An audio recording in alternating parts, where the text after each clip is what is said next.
Hello, and welcome to the Wild Sacred Journey podcast. Think of this as the village bonfire where we gather to share individual and collective stories and wisdom to inspire, repair, and activate evolutionary magic on this human spirit path. Through gathering together for the deep conversations and truth-telling that honor life's ability to rub us raw and real, we change our inner cultures now, planting seeds for a wiser future. I'm your host, Kate Powell, an intuitive interpreter of the stories your body holds and a wisdom embodiment guide. My gift and passion is witnessing humans into their deepest, most sacred truths, leaving them more whole and more available to their heart's aliveness in the process. Feel the spark? Let's gather in for real conversations of mystery and humanity.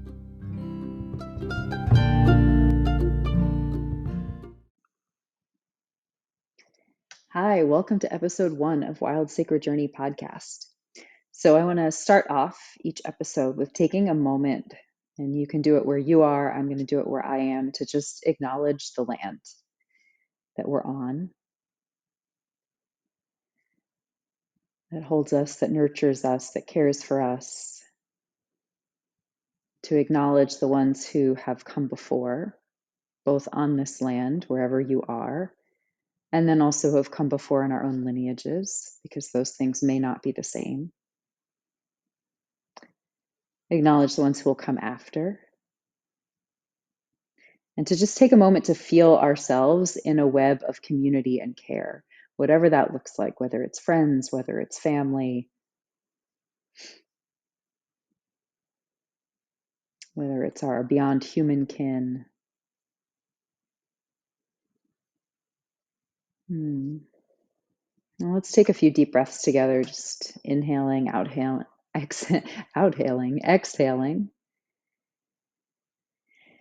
And I'm going to light a candle, this bonfire, the village fire that we're gathering around. May its spark, its flame bring us together and illuminate something we each need for our collective inspiration, repair, evolution.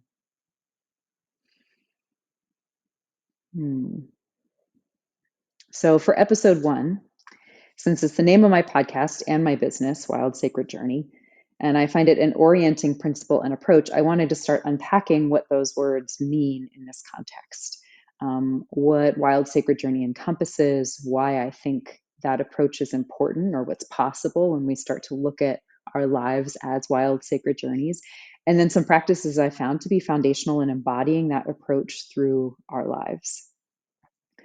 So what is a wild sacred journey? I think it's harmony and alignment in motion. So what does that mean? So we're souls having a human experience. We are frequency brought into form for the evolution of something profound, something wise, something loving. And so when all of those things are in harmony, are in alignment, and in motion, we have life. So I think Wild Sacred Journey encompasses all of that, right? It's an approach that brings us into harmony, brings our animal bodies and instincts with our soulful intuition into harmony, so that we can use the totality of who we are and what we have in our toolbox while navigating the uncertainties of life, right? Because life is hard and it's beautiful and it's full of paradox and growth cycles. It's also unknown and uncontrollable, which can feel really scary sometimes. And so I think to be truly whole and truly powerful, we need to embrace all of that, right? And so by embracing all of that, we actually become like wider, deeper, and more whole containers for our experiences, right? So that we can live fully, so that we can feel less like life is happening to us and more like life is happening for us, right? That's a key piece of feeling powerful. This also means that it's a journey in some ways of remembering, right? Life, the hardships of life, the challenges of life can fragment us internally and also in our relationships with each other, right? Rupture happens. And so through embracing sort of this harmony and alignment of our totality, this wild sacred journey, our animalness, our humanness, the mess, the wildness, the rawness, right? The ugliness, with also the beauty and the sacredness and the power and the illumination and the evolution and the love and the growth, right? By bringing all of that together, life and death all wrapped into one, what we find is that brings those parts of us, those fragments, those ruptures, that brings those back into repair, that brings those back into wholeness. And when we become whole, we become a container rather than a colander, right? We become something that can actually hold what it is we're here to steward: life force energy, love, abundance, material resourcing. So in that sense, it's a journey of becoming whole. Now, repairing ruptures, those ruptures often happen too. We often cling to ruptures, right? Because there was a reason we put certain patterns in place after a rupture happened to help us survive, to help us feel strong in that moment. And those may or may not serve us for the rest of our lives, right? So there's also a process of unbecoming that has to happen on a wild sacred journey, right? We have to be willing to shed. We have to be willing to molt, to compost, to allow for many small deaths along the way, to lose things, right? To become raw. Trusting that through the unbecoming, we're not losing who we are. We're losing all the buildup, all the pieces that we've gotten confused about or started to think are who we are, or that someone told us are who we are, that actually are not true, right? And that actually don't nourish and serve the deeper roots of who we are. All of that means too, then, that a wild sacred journey is actually a wisdom path. It's about becoming wise through our experiences, right? And wisdom, having experiences, is not the same as becoming wise through our experiences, right? Becoming knowledgeable, right, or experienced through experiences is not the same as becoming wise. Becoming wise taps into something that can take into account not just the things that have happened, but the different layers that go into the things that have happened, the layers between the past, the present, and the future, right? So that means too, a wild sacred journey is a journey of courage and compassion and curiosity. One of my teachers used to call it take your vitamin C's, the 3 C's: curiosity, compassion, and courage. So what's possible when we embrace this concept of the wild sacred journey, when we embrace our own wild sacred journeys, right? The big questions I see a lot of my clients asking themselves, and that I find myself asking, right? The big questions that I think are just the most human questions. How do I skillfully navigate my life, my relationships? How do I live purposefully and with meaning? What can I do to leave the world better than I found it, right? And so all of that actually comes back to, it's questions of legacy. It's questions of, like, we all want to feel like we've contributed something, right? So it's actually legacy and contribution are actually questions of relationship, questions of community, questions of being our own unique part, right? Our own whole container, and yet having that container exist interconnected in a web with the rest of life. And what's possible when we start to embrace that is that when we're fragmented, when there's a lot of rupture that hasn't been repaired in our lives, that leads to anxiety, depression, stress. It can lead to just all kinds of, like, survival patterning, right? All kinds of unhealthy attachments, unhealthy addictions, unhealthy patternings in our relationships with ourselves, with the world, with each other, with how we use and relate to resourcing, right? With how we use and relate to each other. And so to embrace this approach is to actually bring us into contact with those deeper questions, those questions of relationship. How and what can I contribute? What kind of legacy will I leave? Who's contributed, what has contributed to me being here now? And how do I be in reciprocity with that? Right? And because so many of our aches are about belonging, right? They come back to a rupture around how we feel, our innate sense of worthiness, our innate sense of relationship to place, to each other. That when we can embrace this concept of the wild sacred journey, we actually come back into a deep, deep sense of belonging to ourselves, to each other, to the world. And that shifts everything. So, how do we start to sort of skillfully navigate? What are some of the tools?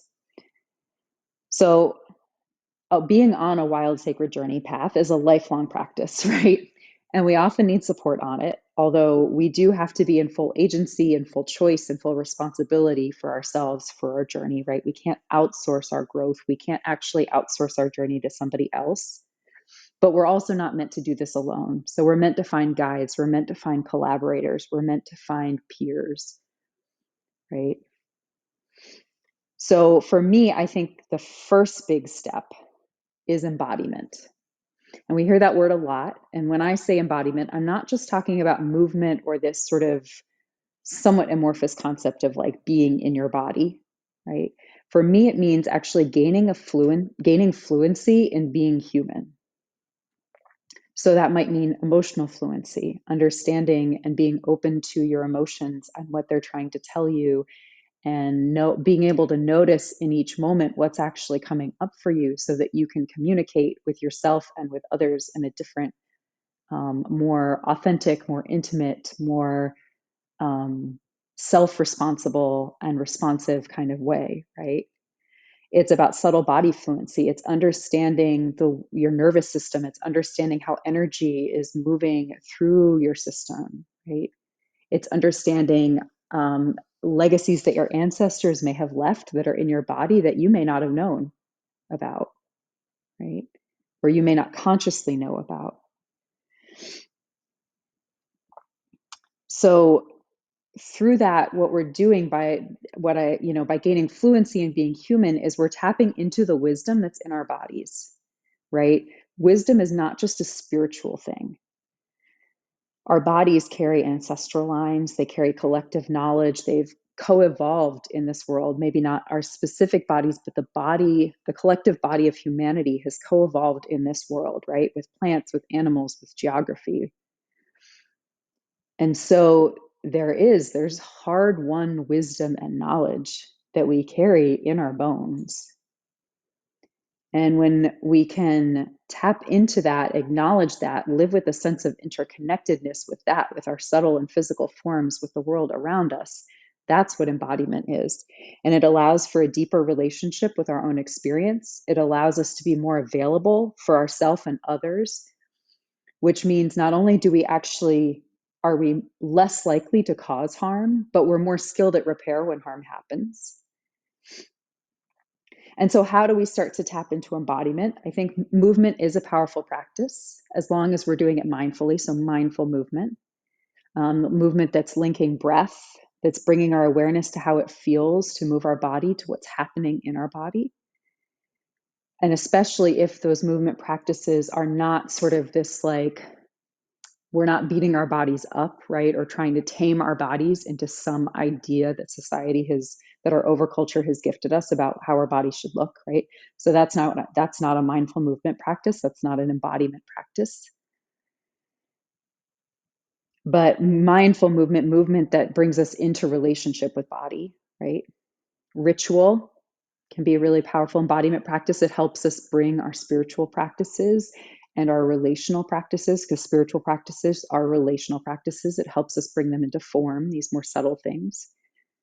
Eating well, and I don't mean that in like a dietary kind of way, but just in a eating food that has been grown in ways that are helpful to the environment, that are helpful to the earth, that honor the earth. Having the energy of the foods be beautiful, have the food be respected, right? And if we don't have access to that food, then we do the best we can and we honor that food before we eat it, right? So just being in some kind of deeper relationship with our food.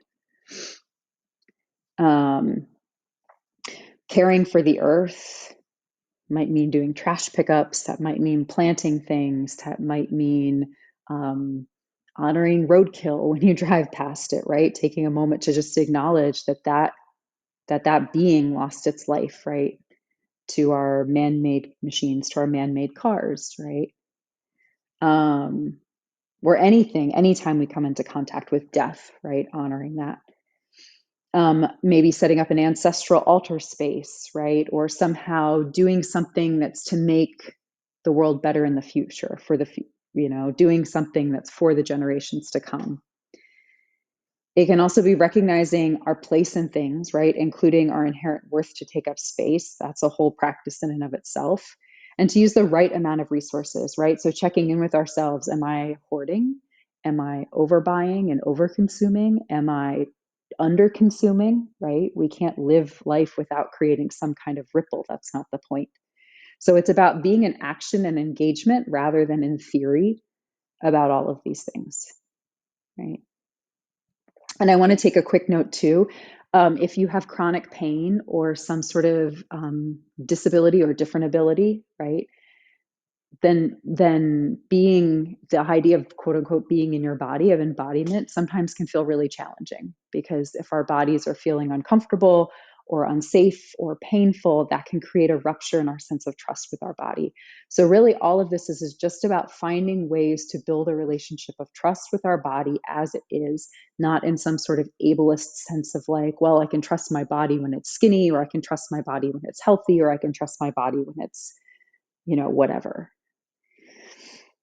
So to have a deep relationship with body, with self, with the environment, we have to be able to listen, right?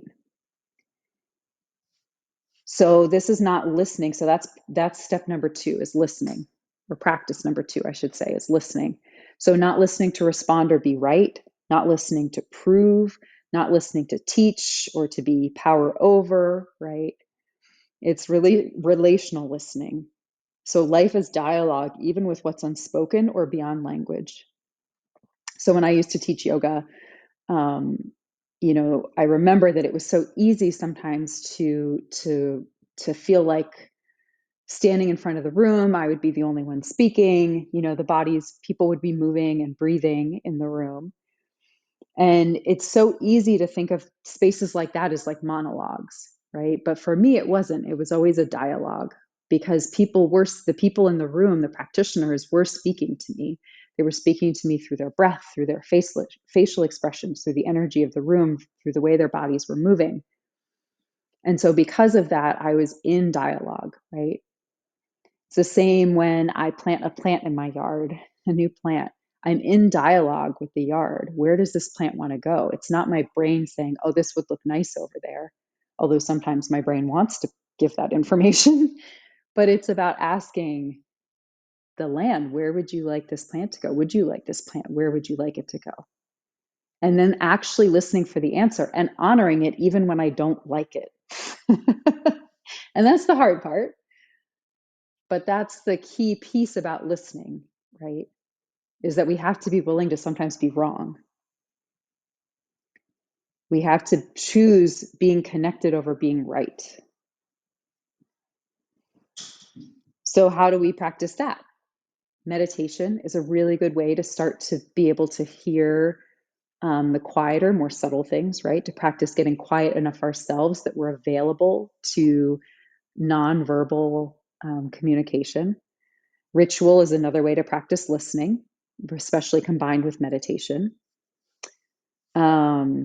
Intuitive practices are ways to start getting in, whether it's tarot cards or runes, or there's so many crystal workings, right? There's so many different types of intuitive practices out there. But again, it's helpful if we use them to listen, right? to our inner wisdom, and not listen as in like give my power away to something outside of myself, but listen to be in relationship with. Another way to practice listening is to actually practice symbolism and like mythopoetic stuff, right? To actually practice listening to the myths and the themes and storytelling, to actually track what's happening in our bodies as we're watching stories, and notice what themes, what archetypes are coming up and are trying to speak to us and deliver messages, right? Because again, that's going to bring us into a relationship with something more subtle, something less obvious, something that often is harder to listen to, but holds keys for sort of our next evolutionary growth in like sort of this deeper way.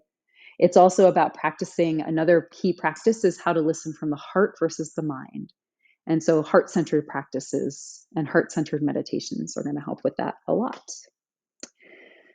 So that sort of segues then into what I think the third main path is, which is questions more than answers, right? We have to be willing to be curious. This is where that curiosity comes in.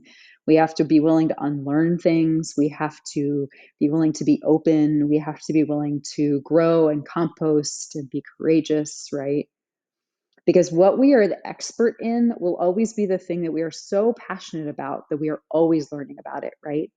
So we're not an expert through the answers we have, but through the questions that we keep asking so that we keep finding more and more depth, more and more wisdom. So how do we do that? Practices in humility, right? That's always a practice. Always learning. Devotion, which I sort of like better than discipline. Devotion being, giving ourselves over to the constant pursuit or to the dedication to something, right? Tracking practices, right? Actually learning to pay attention to the environment, learning to be open and to receive information, to process through that information in our bodies and our hearts and our minds all together, right? In an integrated way, and then take action from there.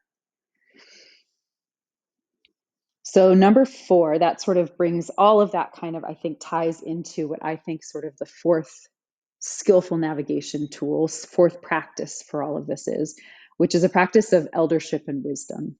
Right. And so again, experience, like I talked about, experience can experience or experience can make us wise. And the difference between that is like, are we letting life rub us raw, thin us out in some ways while still becoming whole? Or are we letting the friction of life build up thicker calluses between us and the world around us? Right. And that I think is the most profound question, because with that friction, we can either get more disconnected, we can either shrink in and build up thicker walls, or we can let it make us more available to more aliveness, to more relationship, to more connection, to more compassion, to more courage, right? And that's the difference between wisdom and just becoming experienced, right? That's the difference between becoming old and becoming an elder. And all of that, so those are the 4 main practices that I think help us, in this approach, in this looking at our lives as these wild sacred journeys, right? As becoming more whole, as becoming more in harmony, as becoming more connected and available for relationship. So I want to take a moment though, because as always, right, there's like, we learn things from each other, and then we also have to take it back in and process it internally and find sort of our truth within that, right? So that we can bring our truth then forward to the community and share that. So what are your thoughts on Wild Sacred Journey as an approach, as a concept, as practices, right? Take a moment to feel into these words, just right now where you are. Wild, sacred journey. What happens in your body, in your emotions, in your thoughts or memories? How do those words ripple through you? And then, is there anything I missed? Any big takeaways you had? Any practices or skills that you feel it's important to develop for a wild sacred journey?